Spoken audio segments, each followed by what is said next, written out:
Bonjour à tous, Luc Aldan, je fais partie de l'équipe de Gold et donc de recherche au secrétariat mondial de CGLU. Nous sommes une équipe de 4 personnes sous la direction de Gardo Bilski.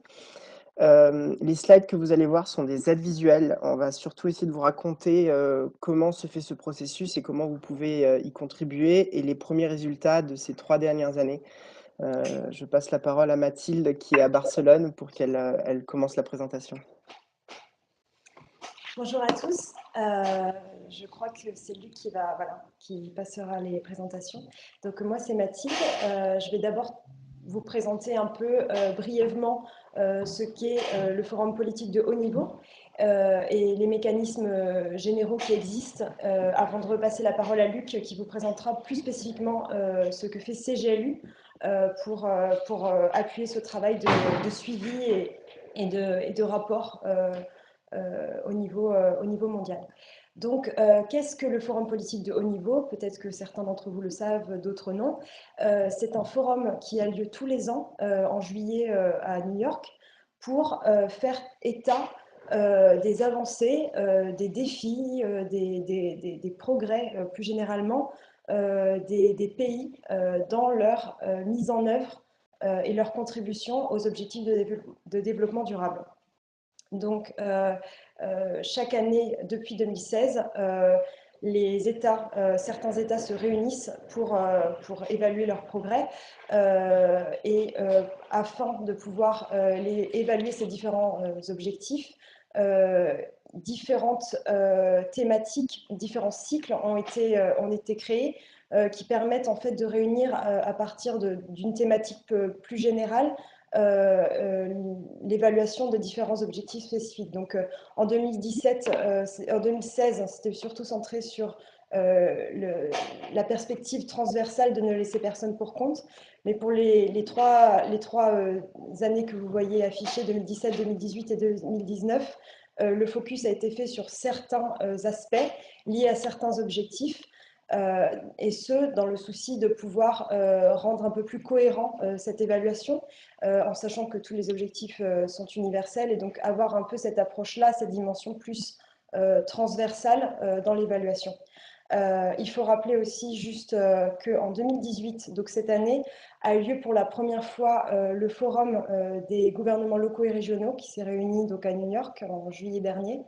Et donc, c'était la première fois que des autorités locales et régionales se sont réunies comme partie à cet événement international. Donc, dans les slides suivantes, en fait, juste pour vous repasser brièvement un peu, voir l'état de la mise en œuvre, enfin de la participation des États au fil des années à ce processus de suivi et d'évaluation. Donc, nous avons vu 2016, 2017, 2018, où donc là, actuellement, ce qui est affiché sur l'écran, c'est que 46 pays en 2018 ont présenté leur rapport, donc ce qu'on appelle l'examen volontaire national. Et donc 105 pays au total ont présenté, mais ce n'est pas donc 105 pays au total, puisque certains d'entre eux, comme le Bénin ou le Togo notamment, ont présenté plusieurs fois leur rapport depuis 2016. Donc au total, nous avons 99 pays donc, qui ont présenté jusqu'à présent leur rapport national volontaire. Ce qui fait que dans la slide suivante, voilà, en 2019, donc l'année prochaine, 51 pays donc, vont présenter, ou alors pour certains d'entre eux, représenter leur examen national volontaire. Ce qui fait que plus généralement, l'idée, c'est de montrer qu'il y a un engagement croissant des États à travers le monde à participer à ce processus justement d'évaluation des objectifs du développement durable.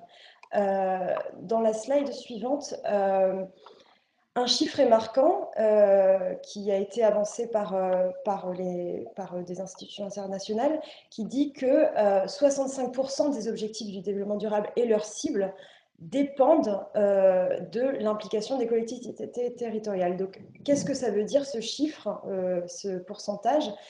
Eh bien, c'est que, en fait, comme disait Lamine dans sa présentation juste avant, les autorités locales et régionales dans leurs activités quotidiennes, dans leur travail qu'elles mènent dans les villes et les territoires, contribuent déjà de fait à réaliser et à atteindre certains des objectifs du développement durable. Donc sur la slide, vous voyez différents domaines, non exhaustifs bien sûr, parce qu'il en existe beaucoup d'autres, mais différents domaines où les collectivités territoriales interviennent directement dans leur territoire. Et ces responsabilités comme la gestion des déchets, l'éducation, l'accès aux services de base dépendent en réalité directement ou indirectement aux collectivités territoriales. Ce n'est pas un fardeau ajouté en plus que de axer leur stratégie sur les objectifs du développement durable, mais c'est en fait quelque chose qui fait partie déjà de leur travail au quotidien. Donc ça, c'était important, on voulait le mentionner brièvement ici. Et donc là, ce que vous voyez dans cette slide, c'est que la localisation, donc le processus qu'a décrit Lamine avant, c'est un processus qui est en cours et qui a différents niveaux en fait d'avancée à travers le monde. Cette année, justement, en 2018, pour la première fois au Forum politique de haut niveau, trois villes japonaises, New York et Mexico, ont présenté ce qu'on a appelé des rapports volontaires, des rapports locaux volontaires, en français peut-être, qui sont en fait des tentatives du niveau local, justement, de certaines villes et certains territoires de contribuer directement à montrer voilà où nous en sommes, voilà ce que nous faisons au niveau de nos territoires pour contribuer aux agendas mondiaux de développement. Et donc là, cette carte-là, c'est plus précisément sur ce que font les États qui ont déjà présenté leur rapport et comment ils incluent également les collectivités territoriales de leur pays pour participer à l'élaboration des rapports. Donc en Europe, par exemple, il y a certains progrès qui ont pu être remarqués dans l'Europe du Nord notamment et centrale, où il y a eu énormément d'implication des collectivités territoriales dans ce processus, même si certains pays comme la France, l'Italie ou le Royaume-Uni, c'est encore compliqué de mobiliser les collectivités territoriales. En Eurasie donc vous voyez, généralement, je ne vais pas trop m'étendre parce qu'apparemment on est assez juste, mais vous voyez que certains progrès ont pu être observés dans certains pays, au Brésil, au Costa Rica ou en Colombie pour l'Amérique latine. En Afrique, l'Afrique du Sud, le Bénin et le Togo se sont illustrés aussi par leur volonté d'inclure différentes parties prenantes et notamment les collectivités territoriales dans le processus de rapport. Et en Asie, pour ne mentionner que quelques pays, la Corée du Sud, le Japon et la Nouvelle-Zélande en partie aussi ont essayé d'axer sur ce processus. Donc là, je vais maintenant laisser la parole pour Luc qui vous expliquera le travail du CGLU plus spécifiquement sur ce reporting. Donc, juste une observation, vous avez 3 minutes, d'accord? Parfait. Alors en 3 minutes, on va faire les idées essentielles en essayant de parler doucement. Cette carte, c'est pour que vous ayez un état, une cartographie du niveau de participation des collectivités territoriales à travers elles directement ou leurs associations dans ces 90 pays que Mathilde a présentés. On retient surtout au travers de la période, c'est-à-dire depuis 2016, qu'il y a une pleine participation active dans 39 de ces pays, alors qu'elle est moindre dans les autres. En format tableau, ce même chiffre, en ayant une idée claire, c'est que participer au processus de rédaction d'un rapport et participer au suivi et à la mise en œuvre des ODD sont deux processus différents que dans le rapport que je vous invite à lire où sont résumés en français parce qu'on l'a pas écrit entièrement en anglais. Nous décrivons bien. Il y a d'une part le moment de la rédaction de cette évaluation nationale pour les pays qui sont volontaires à le faire. Et il y a ensuite, au long de l'année, des mécanismes de suivi de la mise en œuvre ou de coordination de ces stratégies nationales. Et là, on voit très clairement qu'il y a des mécanismes qui sont différents. Dans ça a bougé tout seul. Dans la plupart des pays, donc dans 53 pays, ces mécanismes sont directement suivis par le chef de gouvernement ou par le bureau du président. Mais il y a aussi, soit ces mécanismes sont créés, ex novo, depuis les ODD, soit ce sont des mécanismes qui ont évolué, depuis, les agendas, de développement qui préexistants. Hem Et dans d'autres cas, c'est le cas du Canada par exemple, mais là aussi c'est encore une fois en évolution, il y a, des partenariats qui existent déjà avec les associations ou avec les collectivités. Il y a des espaces de discussion où la question des ODD, la question de ces agendas sont abordées. Hem, S'il me reste 1 minute, le message essentiel, c'est que CGLU, essaye de présenter, et ça y arrive d'ailleurs, de présenter des rapports, tous les ans. Le 3e rapport sera présenté l'année prochaine, et aider les associations, comme le disait Lamine, et les gouvernements à, présenter leur propre évaluation, leur propre rapport. Hem Qu'est-ce qu'on veut par là? On veut s'assurer que, les histoires et la complexité locale, se reflètent. On veut aussi s'assurer que, les chiffres, les indicateurs, la façon que les collectivités territoriales ont de s'évaluer elles-mêmes ou d'évaluer la stratégie nationale soient visibles et se reflètent. Parce que qu'est-ce que ça veut dire une évaluation par les collectivités territoriales? C'est de voir si le contexte institutionnel est en train de changer et si ce changement est en train d'arriver à chacun des niveaux de gouvernement. Si la coopération horizontale, c'est-à-dire entre les villes ou entre les régions ou entre villes et régions, est en train d'évoluer et est en train d'être plus efficace, et de voir la question qui fâche, si les moyens de mise en œuvre, les finances, les ressources humaines, les statistiques arrivent jusque-là, arrivent à chacun des niveaux de gouvernement. Je pense qu'il me reste 30 secondes, donc je vous invite à lire les slides et à nous poser des questions si vous en avez. Encore une fois, l'idée essentielle, c'est qu'il y a une histoire à raconter depuis les collectivités territoriales. Le secrétariat mondial et chacune des associations est très active à recueillir ces histoires et à les faire entendre. Que ces histoires sont bonnes ou mauvaises, mais qu'elles nous permettent à tous d'aller de l'avant, que les associations fêtières sont de plus en plus entendues au niveau national et au niveau mondial, et qu'en cela, il faut que nous soyons présents et que nous prenions part aux forums régionaux qui se passent en Afrique, en Europe, en Asie, en Amérique latine, et aussi que nous continuions à prendre part à la coopération décentralisée et à des webinaires comme celui-ci. J'espère ne pas avoir parlé trop vite. Merci. Juste pour ajouter aussi, en reprenant ce que disait Luc et de nombreux participants, Najat aussi, votre dernière intervention, d'insister encore une fois sur partager vos expériences.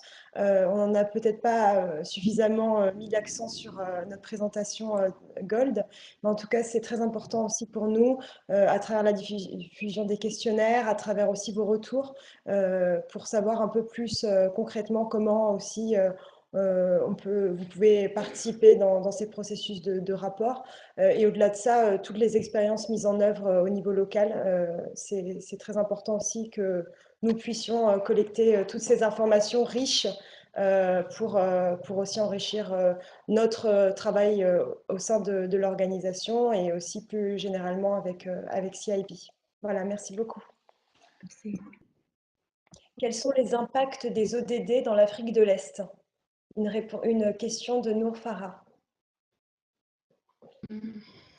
Je pense que ce n'est pas vraiment les ODD qui donnent un impact. Je pense que les ODD sont un agenda qui peuvent stimuler des activités dans des pays ou dans des communautés. Et ces activités, ces initiatives peuvent donner un impact. Je pense que c'est comme ça. Mais si la question c'est quelles activités ou quels programmes sont accessibles dans l'Afrique de l'Est, cela est une autre question. Et pour le moment, moi, je ne peux pas répondre à cette question, mais peut-être CGLU savent un peu quels pays sont déjà actifs dans l'Afrique de l'Est à ce moment? Oui, si vous me permettez, je sais pas, Luc. Je suis Edgar Dobilski, je travaille dans l'équipe Gold. C'est juste pour rappeler qu'il y a déjà une mobilisation relative dans certains pays d'Afrique de l'Est, notamment au Kenya, où les Council of Governors a un accord avec les gouvernements s'est emparé de la question des ODD. Il y a des focus point in chaque county, au niveau des gouverneurs dans chaque county, qui fait les relais avec l'office des premiers ministres sur le thème des ODD. Et vous avez aussi, et normalement, les counties, certains ont déjà commencé, mais c'est une des politiques qui est soutenue par le gouvernement, d'aligner les programmes, les plans de développement des counties au Kenya avec les ODD.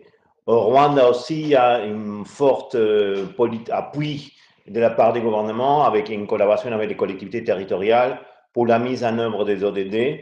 Ça, ce sont les deux pays en Afrique de l'Est qui sont les plus avancés, mais ils ne sont pas les seuls. Il y a des projets pilotes dans des ODD des pays d'Afrique de l'Est, Afrique du Sud, notamment aussi au Ouganda et en Tanzanie. Donc, il y a un début de mobilisation. Je pense que les deux pays les plus avancés, c'est toujours, comme je l'ai dit tout à l'heure, Kenya et Rwanda. Merci. En fait, peut-être à la personne qui a posé la question, et moi, ma réponse, elle est dans ce sens, la question est une boîte de Pandore, c'est-à-dire la question de l'impact des ODD est finalement celle qui nous intéresse à tous, et personne ne s'aventurera à répondre. Mais il y a aussi un aspect indicateur, c'est-à-dire que nous, les impacts que l'on arrive à mesurer dans notre rapport sont l'évolution de la décentralisation et de ce dialogue, comme le décrivait Edgardo beaucoup mieux que j'aurais pu le faire. Mais sinon, au niveau des collectivités, finalement, on attend la participation, la vôtre et d'autres, je ne sais pas où vous travaillez, pour savoir justement comment vous estimez que tout cela évolue et comment tout cela change. Donc finalement, le webinaire sert aussi à avoir votre retour et que nous puissions aussi améliorer notre propre travail. Donc je vous retourne la question. Bon, c'est ça. Je pense que les vidéos de webinaires et des autres webinaires aussi seront disponibles à le website de CGLU et CIB, j'espère. Nous devons penser dans ça, mais l'idée est de continuer avec la discussion. Et je vous remercie à tous. Merci. Merci beaucoup. À la prochaine.